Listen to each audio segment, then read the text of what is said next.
Ok, en este momento ya estamos grabando video del Zoom y ya nada más los 2 minutitos en lo que está terminando la canción. Bueno, y Doctora las Marta, entradas. buenos días, muchas gracias. De nada, para servirles. Por estar con nosotros. Gracias, Sí, ¿eh? Ahí estamos. la primera Ahora vez. sí. Oye, ¿qué cotorreo hace rato, eh? ¿Tuviste? Isaías, ¿me escuchas? ¿Qué cotorreo tuviste hace rato? Lo estoy abriendo en estos momentos, querido Lalo. Ajá. No, pero ¿qué bronca técnica tuviste hace rato con lo de las becas? En la mañana, con el enlace de la transmisión. Es que es complicado, tanta computadora, tanta cosa, tanto cable. Ujú. Bien, pues vamos Brincamos de ya. una transmisión a otra. Sí, claro, ese es un gran problema. Sí, Bien, está pues bien. vamos a entrar en este momento, en un minutito más, y vamos a entrar.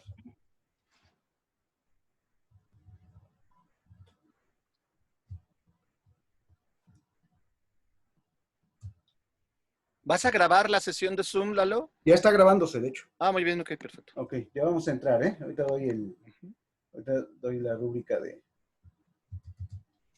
Ok, ya está la rúbrica de entrada del mix, y, o sea, va el promo, y luego va la rúbrica. Ya está ahorita. Entonces, que yo entro, Sí, y ya, damos pauta y voy presentando. perfecto.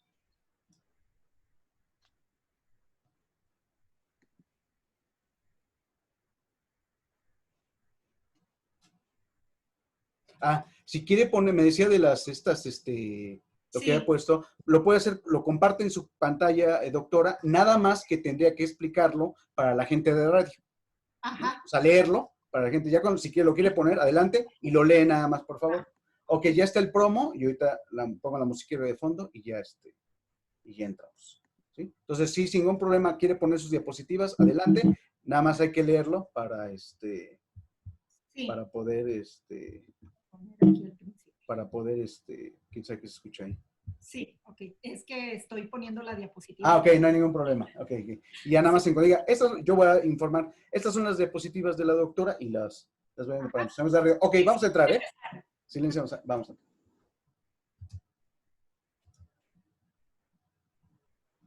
Muy buenas tardes, siendo ya las 13 horas con 1 minuto tiempo de la Ciudad de México. Bienvenidos a pues un segundo programa de charlas en cuarentena, este espacio dedicado para hablar pues del tema en contexto que estamos viviendo en la humanidad, pues sin duda desde hace ya algunos meses.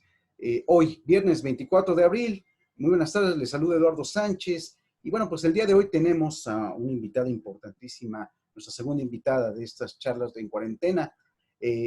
Está con nosotros la doctora Marta Yocupicio Monroy. Ella es integrante de la maestría del programa de Ciencias Genómicas de nuestra Casa de Estudios de la Universidad Autónoma de la Ciudad de México. Doctora, gracias por aceptar la invitación. gracias a ustedes. Gracias, doctora. También me acompaña Isaías González, parte del equipo de Radio UACM. ¿Cómo estás, Isaías? Eduardo, contento de poder platicar contigo y también a la distancia con la maestra Marta Yocpicio, quien nos va a ayudar a entender qué es lo que está pasando con toda esta situación que está viviendo no solo nuestro país, sino pues prácticamente el planeta completo. Pues sí, y es importante la colaboración de gente especializada en este tipo de temas, que sin duda tenemos que empezar y vamos a arrancar precisamente esta charla con una serie de preguntas que bueno, quizás para la gente que nos está escuchando puedan resultar tan sencillas, pero es que desde esa sencillez hay que partir con respuestas claras y muy concisas. Doctora, vamos a empezar con esta pregunta que yo no sé si todos nos hemos respondido en toda esta semana o todo mundo se cree conocedor de este tema.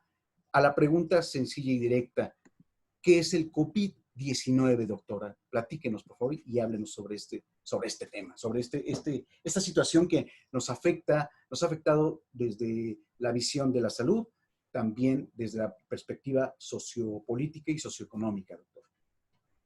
Claro, buenas tardes. El COVID-19 es una enfermedad infecciosa ocasionada por un coronavirus. Es una nueva enfermedad que se empezó a detectar en China, en una provincia del sur de China, en Hubei, específicamente en la ciudad de Wuhan. Esta enfermedad es una enfermedad con síntomas principalmente respiratorios que en más del 80% de los casos puede cursar como una infección asintomática. Sin embargo, en aproximadamente el 15% de los casos más o menos está causando enfermedad grave, lo que lleva a tener un gran número de hospitalizaciones y lamentablemente la muerte de muchas personas alrededor del mundo. Esta enfermedad, el nombre de COVID-19 se debe a que son las siglas en inglés de enfermedad transmitida por el coronavirus. Así es, doctora. Bueno, esto es claro y sucinto, ¿no? Ya mencionó dónde también surgió este SARS-CoV-2, ¿no? ¿Es correcto? Sí, es una enfermedad, como le digo, infecciosa ocasionada por un virus. Los virus son miembros dentro del grupo de los microorganismos, son los miembros más pequeños, son partículas submicroscópicas, esto es que no las podemos ver al microscopio, son invisibles obviamente a los ojos, y en el microscopio de luz normal no se pueden ver, se necesita usar un microscopio especial que se llama microscopio electrónico por su tamaño, que es hasta 10 veces más pequeño que una bacteria. Entonces, estos virus son partículas que se componen principalmente de un ácido nucleico que le va a permitir reproducirse a estos virus cuando infectan a un organismo vivo. Estos virus necesitan un organismo vivo necesariamente para poder multiplicarse. Estos se componen de un material genético que, entre otras cosas, nos permite hacer un diagnóstico de las personas que están infectadas con este virus. También va a estar compuesto por proteínas y en algunos casos va a llevar lípidos, o sea, grasita. Y esto le va a permitir hacer una partícula infecciosa al virus. Estos virus, estos coronavirus son conocidos desde hace mucho tiempo, incluso son muy prevalentes en la población mundial. Esto es que la mayoría de los niños en etapa del kinder o de la primaria baja tienen muchas infecciones o tienen infecciones comunes por este virus. Sin embargo, estos infecciones normalmente causan cuadros leves de resfriados que se pueden curar de manera rápida en los niños sin ninguna afectación adicional. Estos son los coronavirus que se conocían previamente antes de 2002. Sin embargo, a partir de 2002 en adelante, se empezaron a ver cepas o tipos de coronavirus que pueden causar enfermedad muy grave en los humanos, pudiendo causar la muerte. La primera de ellas fue el SARS coronavirus, el primero, a este se le llama SARS-CoV-2 porque tiene mucho parecido a este primero que surgió en 2002, también en China, en una provincia que se llama Guangdong, que también está hacia la zona sur de China, que ambas son provincias industriales que tienen mucho intercambio con el mundo por el comercio, por los desarrollos tecnológicos, etc. Entonces, en el 2002 ahí surgió el primer SARS y este primer SARS tuvo síntomas muy parecidos a este que les vamos a contar en unos momentitos más y además causaba aproximadamente un 10% de mortalidad, especialmente en pacientes de más de 65 años, preferencialmente, mejor dicho, en hombres. Estas muertes fueron más o menos el 10% y se dieron principalmente en la zona de Asia. Esta enfermedad no llegó a propagarse tanto como sucede ahora con el SARS-CoV-2. Después, en el 2012, más o menos en el 2012, apareció otra enfermedad relacionada, que es un coronavirus que enferma también de gravedad a las personas, con síntomas muy parecidos, que se llamó MERS. Este MERS es un coronavirus y se llama MERS porque los números más grandes de infectados se dieron en el Medio Oriente. Y sin embargo, esta enfermedad es mucho más mortal que el SARS-1 y que el SARS-2. Esta causaba más del 30% de mortalidad, también principalmente en individuos de edades avanzadas, y tenía además síntomas que llevaban a afectación importante del riñón, además de tener los síntomas respiratorios, y causaba una muerte en los pacientes en tiempos más cortos. Ahora el tercer coronavirus que tiene estos altos niveles de mortalidad en los infectados es el SARS-CoV-2. Como estamos viendo, puede tener porcentajes de mortalidad que van a variar dependiendo de muchas cosas, entre ellas las condiciones de salud con las que se puede atender a los pacientes en los diferentes países. Entonces, en general, a nivel global, se dice que la mortalidad obviamente es mucho menor que el SARS-1, que fue el 10% más o menos. Esta tiene un porcentaje de mortalidad que puede ir alrededor del 2%, pero esto no lo vamos a saber hasta que veamos, ¿no? Veamos al final cuando pase todo esto, ¿no? Entonces, ahorita es muy pronto, queremos saber muchas cosas porque lo que más nos importa es dar tratamientos adecuados a las personas y evitar el más posible que haya muertes con este tipo de infecciones. Sin embargo, se cree que el porcentaje de mortalidad en esta infección sea mucho más bajo. Isaías, ¿quieres preguntar algo? Maestra, ¿qué tan cerca estamos de la investigación para llegar al desarrollo de alguna vacuna? Sabemos que hay una carrera pues importante contrarreloj en varios países, pero ¿conoce usted más o menos el estado de estas investigaciones? Y ¿se puede especular acerca de alguna fecha que esté cercana al descubrimiento de pues algún tratamiento más efectivo?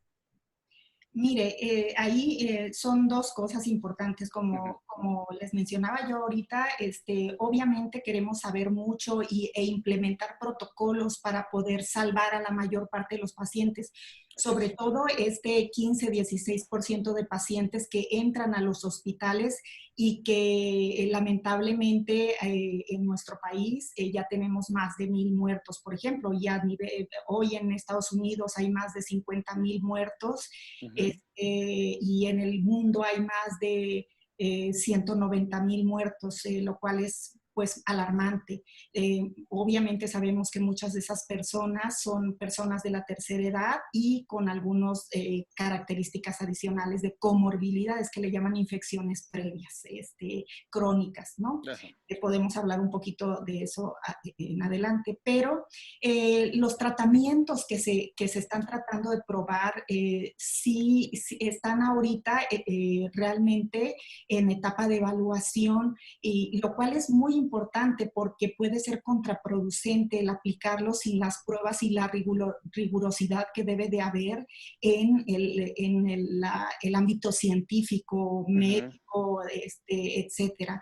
Entonces, están llevándose a cabo estudios multicéntricos en diferentes partes del mundo, y esto que sea en diferentes partes del mundo es muy importante porque el fondo genético de las poblaciones también puede intervenir en los resultados de estas investigaciones. Entonces, sí se están llevando a cabo. En algunos países se están tomando las experiencias que se tuvieron en China, que se han tenido en Italia, en España, en el Reino Unido y muy recientemente en Estados Unidos, aplicando tratamientos antiinflamatorios. No hay un antiviral específico como sí lo hay, por ejemplo, para influenza. Tenemos un antiviral específico, para HIV tenemos antivirales específicos. Esto es, que van contra moléculas que son muy características de cada uno de estos virus. En este caso no sucede eso porque no conocemos tanto al virus. Entonces ahorita se están probando tratamientos que ya estaban aprobados por la FDA, que no tenían efectos secundarios grandes ni graves, y entonces eso hace más fácil que estos se puedan replantear como medicamentos para enfermedades como esta, infecciosas, en las que el organismo infeccioso apenas se está conociendo.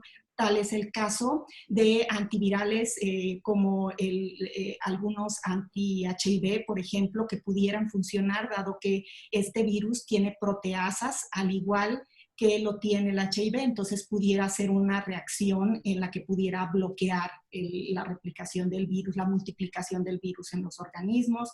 También tenemos un antipalúdico que se cree que puede funcionar, que es la hidroxicloroquina famosa que ha estado siendo muy mencionada, que se ha usado durante mucho tiempo. Además, se cree que para este tipo de padecimiento se pudiera usar incluso en menores concentraciones que las que se usa para el paludismo, pero también tiene que ser estudiado y las propiedades que se explotan en este caso serían las propiedades antiinflamatorias y también es por eso que también lo toman pacientes que tienen enfermedades autoinmunes, por ejemplo, ¿no? Hay que ser cuidadosos y esperar a que haya respuesta y que haya resultados de los estudios que se están haciendo a fondo. Hay otros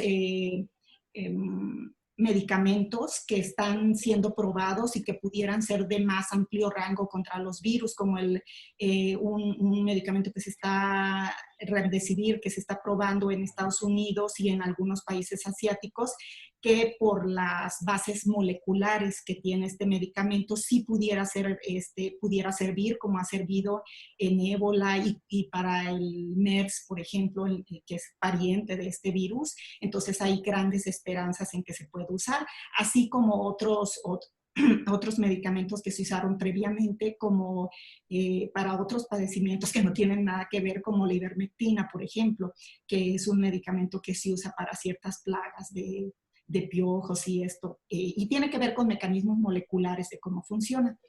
Eso es en cuestión de medicamentos y sería lo que pudiéramos tener más rápido disponible para poder ayudar a la población mundial a que los padecimientos sean lo menos graves y que la cantidad de virus que se está gestando en el organismo de cada uno de estos pacientes complicados pueda bajar y de esta manera bajar el proceso inflamatorio, esta famosa tormenta de citocinas que le llaman, que es como un proceso inflamatorio exacerbado que se pudiera dar en estos pacientes y que pudiera traer estos casos de gravedad y de choque multiorgánico, ¿no? Por otro lado, las vacunas es la mejor opción en la cual podemos contraer inmunidad. Esto es, si llega este microorganismo a nuestro cuerpo, poder responder sin haber tenido previamente esta infección. Entonces, las vacunas son una herramienta súper importante para prevenir las infecciones y para tener la bondad de tener una inmunidad contra ellas sin tener que experimentar la infección y tampoco sufrir las condiciones más graves de estas infecciones. Tenemos vacunas muy buenas a disposición de la población. Nuestro sistema de vacunación es uno de los mejores del mundo, en el cual se nos proporcionan vacunas gratuitas por el sector salud.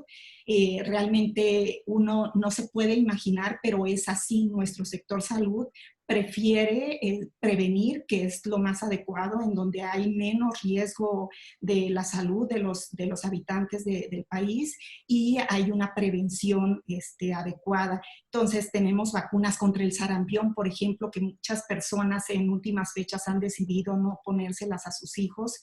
Y hago hincapié en esto porque sabemos que hay un brote de sarampión en nuestro país y cabe mencionar que el sarampión es muchísimo más contagioso que el SARS-CoV-2. El sarampión es casi 10 veces más contagioso que el SARS-CoV-2 y tenemos una vacuna que cada año se les pone gratuitamente a los niños e incluso hay vacunas para adultos en caso de que se requiera algún refuerzo o que no estemos seguros que no las hayan aplicado. Perdón por el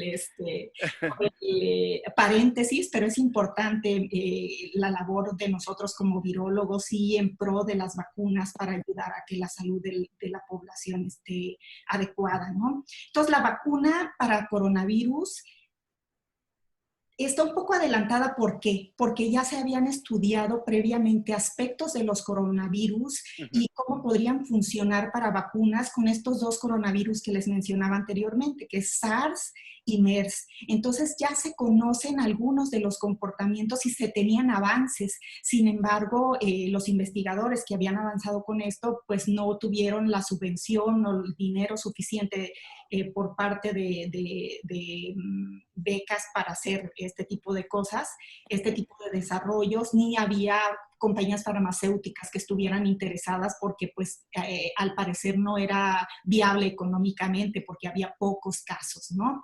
En este caso ahora sí, pues obviamente hay mucho interés, hay mucha necesidad de la vacuna, pero esta necesidad nos tiene que servir para asegurarnos de que la vacuna sea lo suficientemente segura, que no sea tóxica, que no pueda traer efectos a largo plazo. Estos son todos los estudios que se tienen que hacer previo a la aplicación de la vacuna, las dosis, el tipo de inmunidad que sea lo suficientemente buena, pero que no traiga inflamación exacerbada a los pacientes, las edades, si se necesitan refuerzos, etcétera. Entonces, hay más de 100 prototipos de vacuna que se están estudiando ahorita.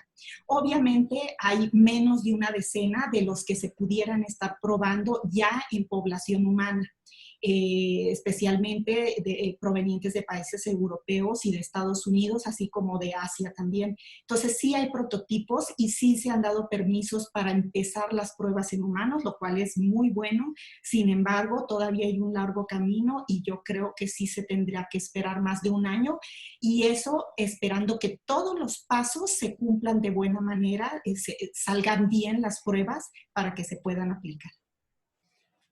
Sí, doctora, quisiera abordar también otra pregunta. Bueno, ya ha difundido, se ha dado la información de cuál es pues, la población más vulnerable para adquirir el COVID-19. Sin embargo, también se dio toda una ola de situaciones como de repente todo el mundo parecía que podía irse a hacer la prueba y detectarla inmediatamente. Y sin embargo, quisiera que nos dijera eso, ¿no? Si yo sospechara que tuviera alguno de estos síntomas que se han mencionado, es tan fácil ir a hacerse una prueba, y digo, hasta en el ámbito de la medicina privada. ¿Esto es así, doctora? ¿O cuáles son los procesos o los pasos para irse a realizar pues, una prueba, un test? Miren, las pruebas ya al principio sí estaba muy restringido el hacerse una prueba debido a que tiene que haber una aprobación por el Instituto de Referencia Epidemiológica, que es el que rige que las pruebas se hagan con el rigor que se deben de hacer y saber que el resultado que te están dando es un resultado real y está bien hecho. Entonces ellos tienen primero que evaluar al laboratorio que está haciendo la prueba. Entonces al principio solo eran laboratorios de los institutos nacionales de salud y los laboratorios estatales de salud pública en cada uno de los estados. Después se incorporaron varios laboratorios privados, lo cual también es muy útil porque ayuda a que varios de los pacientes que sí pueden tener acceso a la medicina privada puedan hacerse las pruebas en otros lados. Sin embargo, la mayor parte de nuestra población no tiene los recursos para hacerse una prueba en laboratorios privados.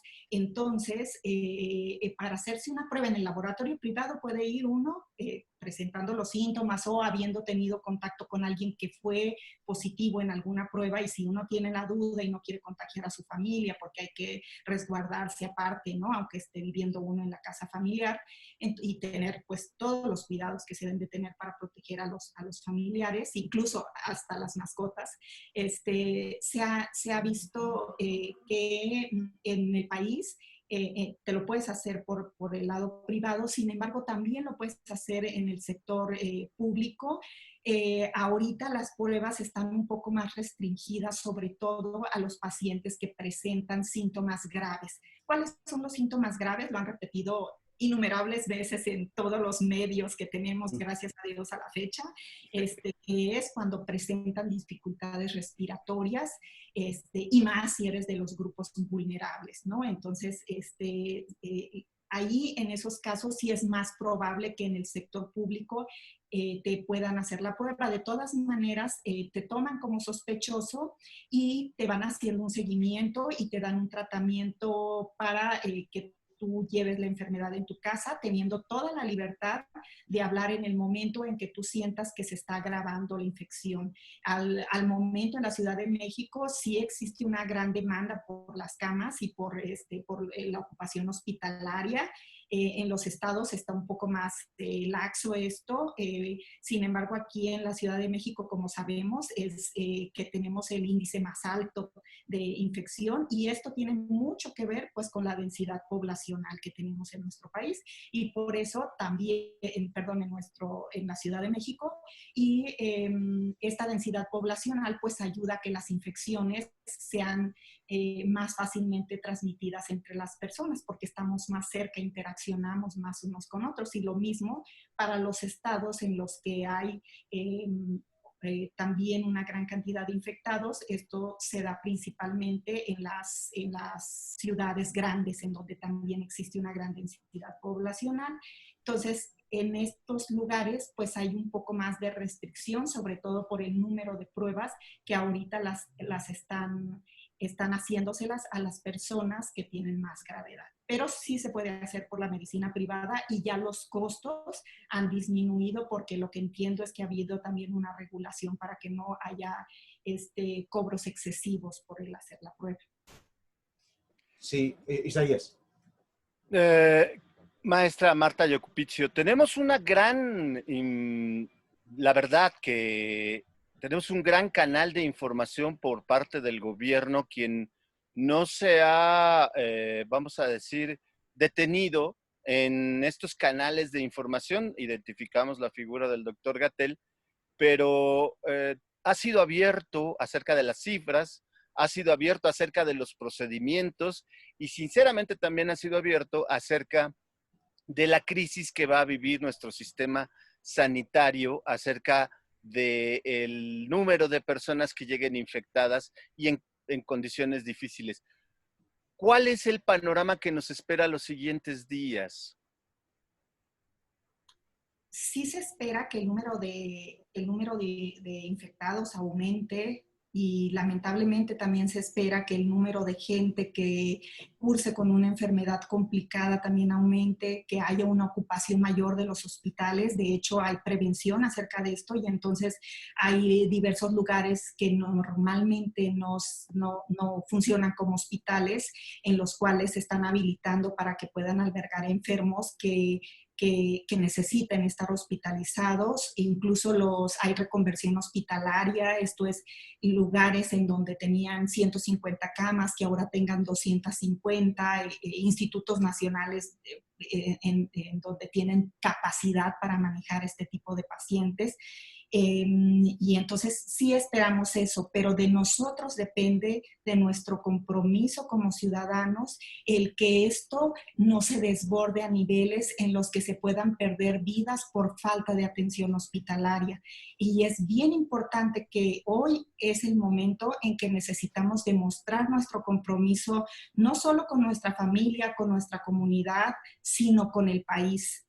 Nosotros exigimos a mucha gente, ¿no? Entre ellas a las autoridades, un compromiso. Ahora es momento en el que nosotros tenemos que tomar esta responsabilidad y que nuestro compromiso sea real con las indicaciones que se nos han pedido en los diferentes lugares. Uno es el ámbito nacional y cada uno de los municipios y cada uno de los estados tiene algunas particularidades en esta contingencia y hay que, en lo posible, obedecerlas para nuestro propio bien. Doctora, una pregunta más. Desde su experiencia profesional, ¿usted se había imaginado que el mundo enfrentaría una crisis como la que estamos enfrentando? Ha habido epidemias antes. Tenemos noticias y tenemos evidencias desde desde la epidemia, por ejemplo, la influenza española, mal llamada influenza española, que se sufrió en todo el mundo, aunque se le acuñó el nombre de española, debido a que España era el único país, por ser neutral, que daba informes ad hoc acerca de los enfermos y muertos, etc. Entonces, sí uno tiene miedo a estos escenarios y no se imagina que puedan llegar a darse. Sin embargo, para nosotros como virólogos o como gente que se dedica a esta área de la microbiología, sí siempre es un peligro latente y lo tenemos en la mente porque sabemos que estos organismos infecciosos son capaces de causar este tipo de fenómenos como las pandemias, ¿no? Ya han sido, ha habido reportes previos como lo que pasó en el MERS, que hubo incluso toques de queda, perdón, en el SARS, luego en el MERS, esto principalmente en el Medio Oriente. Y entonces estos son pequeños avisos que nos llegaba lo de 2009, la influenza, que aquí en México también tuvimos una situación parecida, obviamente no igual, esto es una situación nueva. En ocasiones anteriores con otras epidemias o brotes epidémicos o pandemias, a lo mejor no había habido una transmisión tan rápida, tan eficiente, porque la densidad poblacional no era tan alta, los transportes, la comunicación entre los países y sobre todo algo que tenemos que tomar muy en cuenta, el desastre ecológico que estamos teniendo en últimas fechas en nuestro mundo. Estamos invadiendo lugares que no nos corresponden y estos cambios en la interacción entre organismos hace que también los microorganismos cambien su manera de interaccionar con el hospedero. Entonces, todo influye y en lo posible, pues, cada quien tenemos que poner nuestro granito de arena para que haya un mejor escenario para las nuevas generaciones. Doctora, ahora con el tema respecto a los recontagios, que es un poco para ir como aclarando este tipo, hasta no sé si pueden ser hasta mitos. Se genera una vez que hay pacientes pues, que tienen COVID-19 que salieron al frente curados y se pueden contagiar, se pueden recontagiar. Esa sería como la primera pregunta. Y si existen estos casos que son excepciones, quisiera que nos dijera, por favor, esta situación. Ha habido reportes, son pocos, pero sí ha habido reportes en que pacientes que llegan a tener un resultado o llegan a curarse, a terminar con los síntomas principales, que son la tos, que es al parecer lo que dura un poquito más entre los síntomas, y ya cuando llegan a curarse ya no tienen fiebre, etcétera, se ha visto que si hacen una prueba adicional, en algunos pacientes se logra volver a detectar el virus. Esto no sabemos si sean excepciones o si sea la regla general. Al parecer no es la regla general ni va a ser la mayoría de los casos. Podría tener que ver con el fondo genético de las personas que tuvieron esta prueba positiva después de haberla tenido negativa, o probablemente con la manera en que se tomaron las muestras en algún momento, que hayan dado falsos negativos, por ejemplo, y no que hayan vuelto a ser positivos, ¿no? Yo creo que no está claro hasta el momento. Nosotros tenderíamos a suponer que sí habría inmunidad, y que por lo menos a corto plazo no pudiera haber contagios de nuevo de esta persona que se curó otra vez con el coronavirus, por lo menos a corto plazo. Pero, pues, son 3 meses que conocemos al virus, necesitamos estudiar más. Creeríamos que sí va a haber inmunidad y que esa inmunidad puede lograrse eficientemente y que el paciente que ha estado infectado pueda curarse. Hay muy pocos estudios que han determinado qué tan eficiente es la respuesta inmune que se monta contra el virus. Hablando de respuesta inmune, falta mucho hacer experimentos o pruebas con anticuerpos, que sabemos que es una de las líneas de defensa importantes que tenemos en el cuerpo para poder, cuando venga de nuevo este virus, neutralizarlo y evitar que llegue a infectar nuestras células. Entonces, están empezando a ver estos estudios. Al parecer sí podría haber una inmunidad protectora, por lo menos de corto plazo. Falta ver, pues tendríamos que ver en estudios prospectivos que se le llaman en 2, 3, 5, 10 años en las personas que han estado infectadas, qué tantos anticuerpos tienen y si estos anticuerpos son capaces de prevenir una infección de manera in vitro o en algunos animales de experimentación. Pero eso todavía no se sabe. Nosotros esperaríamos que sí estuvieran protegidos y que estos casos que se han detectado sean casos muy específicos y no sean la generalidad. También, doctora, otra pregunta de tipo técnica. ¿Qué tan eficiente ha resultado, han sido el uso de cubrebocas para toda la población? O sea, sobre todo también quitarnos un poco de estos, igual insisto, de estos mitos o de estas verdades a medias, por favor. Sí, antes, hasta hace pocas semanas, se había dicho que no era necesario usar cubrebocas, que solamente las personas que estuvieran en contacto con pacientes tenían que usar cubrebocas, o la persona que estaba infectada cuando estaba en su casa y que no quería contagiar a la gente que vive, ¿no?, ahí con ellos. Sin embargo, a últimas fechas, los Centros de Control de Enfermedades de Estados Unidos pidieron a su población, sobre todo y esto es importante, sobre todo en las ciudades de alta densidad poblacional, el uso de cubrebocas, el uso adecuado. Eso yo creo que es importante hacer hincapié. El uso adecuado de cubrebocas es importante para ellos en ciudades de alta densidad poblacional, como lo es Nueva York, por ejemplo, que es uno de los puntos calientes de esta epidemia. Un lugar donde tenemos alta densidad poblacional es la Ciudad de México, y por eso en la jefatura de gobierno se ha dicho que se necesita usar cubrebocas en una ciudad como la nuestra, y sobre todo en lugares poco ventilados y de alta cantidad de alta afluencia de personas, como son el transporte público, específicamente el metro. Y esto se impulsó en Estados Unidos primeramente porque se determinó que haciendo muestreos del aire, especialmente en hospitales, había en aerosoles, que son las gotitas muy, muy, muy pequeñitas que nosotros sacamos cuando estamos hablando simplemente. Estas gotitas pueden permanecer en el aire en un promedio de 1 hora, y entonces se cree que las personas, sobre todo las que están infectadas, pudieran sacar o dejar en el aire menos de estas partículas, disminuyendo así los riesgos. ¿Por qué es importante? Porque se ha visto, como les dije yo, que hay un 80% de pacientes o de infectados que cursan con enfermedad leve. De estos se cree que hay entre un 25% o hasta 50% de infectados asintomáticos. Esto es que no presentan ningún síntoma y que nunca se van a dar cuenta que estuvieron infectados. Algunos, algún ardor de garganta, un malestar de garganta que uno luego asocia a alergias, etcétera.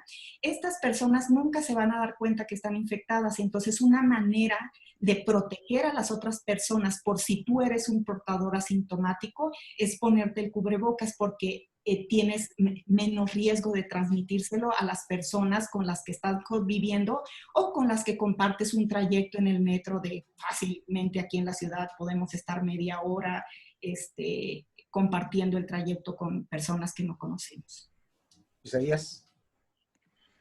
Doctora, entonces nos espera un largo calendario de convivencia con este virus, porque la investigación todavía nos arroja a que sigamos teniendo este tipo de precauciones y pues prácticamente a este momento que estamos esperando todos en estas condiciones de pandemia, que es cómo será nuestro regreso. Es decir, volveremos a convivir, pero bajo un protocolo que no conocíamos, porque este uso del gel, esta distancia, que nos había dejado como experiencia la influenza en nuestro país específicamente, ahora prácticamente vamos a tener que construir un nuevo protocolo de convivencia, ¿no es así? Sí, realmente sí, es un protocolo nuevo de convivencia para el mundo, en el cual esperemos que volvamos a lo más normal posible, pero no podemos asegurarlo, tenemos que esperar un tiempo para poder acoplarnos a estas nuevas normas en las que debemos vivir para mantener la salud. Esperemos que la vacuna llegue pronto y con esto, esto se puede relajar un poquito más y estar un poco más tranquilos con respecto a este virus. Aquí otra vez quiero hacer un paréntesis y recomendarle a la gente que se vacunen contra los virus, contra los que ya existen vacunas, debido a que esto ayuda mucho a que no tengamos otro tipo de brotes en nuestro país, como el que ahorita se está mitigando de sarampión, por ejemplo, ¿no? Entonces, esto pues viene a agravar, ¿no? Porque pues son dos patógenos con un alto nivel de transmisibilidad y de posibilidad de dejar pacientes con complicaciones graves, tanto principalmente en adultos, ¿no? Que no han sido vacunados o que algo sucedió con su inmunidad. Doctora, fíjese que usted acaba de abrir un tema que, como bien usted lo dice, como un paréntesis, pero me parece importante y no deja de ser menos importante con respecto a hacer la recomendación de irse a vacunar. O sea, yo recuerdo que en las generaciones atrás, el ir a vacunarse, pues era simplemente, no se cuestionaba, pues, era ir y a los niños, sobre todo, a vacunarnos, a vacunarlos, y no se cuestionaba esa situación. ¿Usted a qué atribuye a que se esté dando este tipo de situaciones en los últimos años? Que a mí me ha sorprendido esto, que ya hay un cuestionamiento por no ir a vacunarse. ¿Qué está pasando aquí?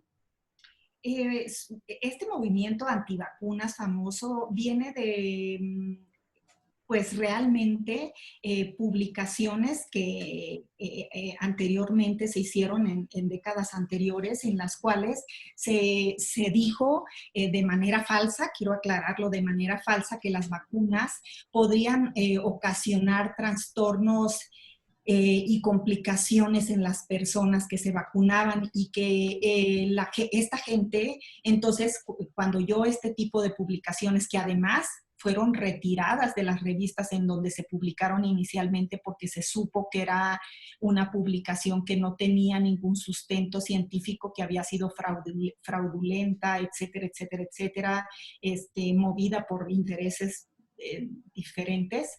Entonces, la gente empezó a hacer caso a todo este movimiento antivacunas que se le llama en general, las personas que claman por este movimiento dicen que prefieren que sus hijos, porque pues son los papás los que no permiten que se vacunen los niños, que sus hijos adquieran la inmunidad de manera natural.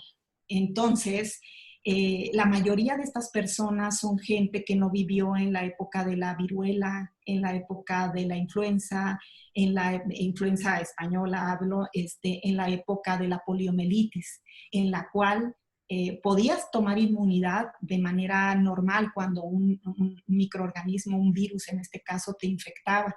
Sin embargo, estabas entregando tu salud a que estas infecciones causaran un curso complicado y pudieras quedar paralítico, por ejemplo, con la poliomielitis, y complicaciones como encefalitis, inflamación del cerebro, muerte por este tipo de infecciones. Entonces, sí, ibas a quedar inmune, pero con secuelas que te iban a marcar de por vida. Esto ya no sucede en nuestra época porque tenemos vacunas. Estoy hablando solo de las virales, que es mi área, pero también hay vacunas hablando de otro tipo de microorganismos como bacterias. Entonces, sí es importante concientizar a la gente que ya existen estas vacunas y que han salvado muchas vidas alrededor del mundo. Y dejarse de prestar, yo recomendaría a la gente dejarse de prestar a reportes o noticias o rumores que no tienen ningún fundamento y que hace mucho se sabe que la situación antivacunas no tiene ningún sustento científico. Sí, muchas gracias, doctora. Para ir cerrando poco a poco esta entrevista, bueno, Isaías, ¿alguna pregunta que tengas por ahí? Para ir poco a poco cerrando No, la entrevista. simplemente que me sumo al llamado que hace la maestra Jacupizio, porque tenemos que ceñirnos a los datos científicos. Y estas creencias acerca de la ineficacia de las vacunas o de un supuesto imperio de las farmacéuticas es prácticamente desandar los pasos que nuestra comunidad científica ha hecho y que ahora mismo son los únicos que nos están defendiendo ante este difícil panorama. Lo señaló correctamente la doctora Marta cuando nos refería acerca de este contagio en la Ciudad de México, que específicamente está en la delegación GAM, tantos niños por no haber sido vacunados oportunamente y que llegan a ser mucho más agresivos, muchos más virales que el propio COVID que estamos viviendo. Así que un llamado al público que nos está escuchando por la señal de radio UACM a que no preste atención a todas estas creencias en torno a estos, pues vamos a decirle así, pensamientos extraños y que más bien hacer una invitación abierta a que busquemos los datos científicos duros y a que por muy difícil que sea esta situación que estamos viviendo, únicamente pues sigamos los consejos que nos están pidiendo las autoridades y además no nos contaminemos con todo este tipo de creencias. Así es, y aprovechar sobre todo la facilidad que nos da nuestro gobierno de darnos las vacunas, de llevarlas en las semanas nacionales de salud, incluso a las escuelas primarias, y permitir que los niños se vacunen para protegerlos de por vida contra estas infecciones. Estas vacunas son gratuitas en otros países, en muchos países estas vacunas las tienen los papás que gestionar y comprar en la medicina privada. Aquí no, aquí son gratis y ellos mismos van y te las ponen, te recuerdan, etcétera. También hay opciones de ponerlo en la medicina privada y también se puede hacer y es válido. La cosa es que se las pongan. Así es. Exacto. Y doctor, yo tengo una última pregunta nada más, un poco ya le empezó a tocar. Desde su perspectiva, ¿cómo ha sido el funcionamiento del sector salud de este país con respecto a esta pandemia, sabiendo que, bueno, con todas las deficiencias que tiene el sector salud público de este país? El ¿Cómo es el manejo? Sí, el comportamiento del manejo de la epidemia y de la pandemia ya en el mundo ha sido muy diferente y esto tenemos países que han implementado el método Centinela, que es el que se está haciendo ahora aquí en México. Hay otros países en el que han aplicado el hacer pruebas y pruebas para determinar los números reales de infectados. Aquí incluso el propio subsecretario de Salud y la gente que lo ha acompañado en las reuniones de las 7 de la tarde nos han explicado cómo funciona este sistema Centinela y qué beneficios puede traer y por qué nos puede indicar el número real de infectados, ¿no? Y ahí hay un factor en el cual se multiplica el número de pacientes confirmados un factor que puede decirnos el número real, ¿no? Porque es un sistema que agarra una pequeña parte de la población y de esa se puede inferir el número de pacientes o el número de infectados, más bien, perdón, en el país. Entonces, ese es el sistema que adoptó nuestro país para determinar el número de infectados. Yo creo que nadie sabe cómo hacerlo, a todo mundo nos agarra de sorpresa. Tenemos que, yo creo que ha habido un gran esfuerzo, una gran preocupación real por la población y debemos de tener confianza en que pues los sistemas de salud, tanto públicos como privados, van a hacer lo mejor posible para que nosotros pasemos por esta etapa. Como les digo, ha habido diferentes comportamientos a lo largo del mundo, el comportamiento de Corea, que es hacer muchas pruebas, el comportamiento de México, que es hacer un sistema centinela, y se ha hecho en varios lugares, en Estados Unidos, que ahorita están haciendo muchas pruebas, pero solamente en los estados en los que hay una alta mortalidad por este virus. Entonces, yo creo que todos los países están haciendo lo que les parece más adecuado, esto en el contexto de lo que hay en el país y en el contexto también cultural, etcétera. Tenemos, lo que sí sabemos es que, como se ha dicho en muchas ocasiones, México es un país joven en el que queremos dar esperanza a esos jóvenes de tener un futuro en el cual se puedan desarrollar de manera saludable. Y entonces, cuidando todo eso, yo creo que ha estado bien en general el desarrollo que han puesto las autoridades a estas fases de la pandemia y de la epidemia en México. Como les digo, nunca vamos a saber hasta que pasen años y de ver cuáles hubieran sido los escenarios en el caso de un comportamiento, una manera de llevar la epidemia u otra. Por el momento yo creo que debemos atenernos a lo que está habiendo en el país y obedecer todas estas indicaciones en en el país y en cada uno de los estados. Doctora Marta Yocupicio, ¿algo más que quisiera agregar? No, solamente pedirles encarecidamente que tengan fuentes de información confiables para todo lo que está sucediendo ahorita y para futuras epidemias o situaciones de salud, que no se dejen llevar por páginas de poca confiabilidad. Existen ya muchas maneras de informarse, una de ellas muy importante, la página de la Organización Mundial de la Salud, la página de la Sociedad Mexicana de Virología, por ejemplo, que es a donde pertenezco, y es un grupo de virólogos que están gestionando varias maneras de llegar a la población, ya sea con infografías, con sesiones de preguntas y respuestas en vivo, reportes, etcétera. Y también la Organización Panamericana de la Salud, etcétera. Estas son fuentes confiables, la Secretaría de Salud del país, obviamente. Entonces, estas son fuentes confiables que nos van a dar información que es real y en la que podemos confiar plenamente. Muchas gracias, doctora Marta Yocupicio, integrante del programa de maestría en genómicas de nuestra casa de estudios de la Universidad Autónoma de la Ciudad de México. Muy buenas tardes. Isaías, gracias por estar en esta participación del programa de charlas. Muchas gracias a la maestra y pues agradeciendo a nuestro público e invitándolo a que permanezca la próxima semana en contacto a través de la señal de mixlr.com/Radio UACM, donde vamos a seguir llevando para ustedes programas en vivo con temas y con problemas que tienen que ver con toda nuestra comunidad universitaria. Así es, bien lo dice Isaías. Yo soy Eduardo Sánchez, quédense en la señal de Radio UACM y esto fue Charlas en Cuarentena. Muy buenas tardes. Muchas gracias, maestra. Muchas gracias, maestra. Muchas gracias, profesora. Estamos en contacto.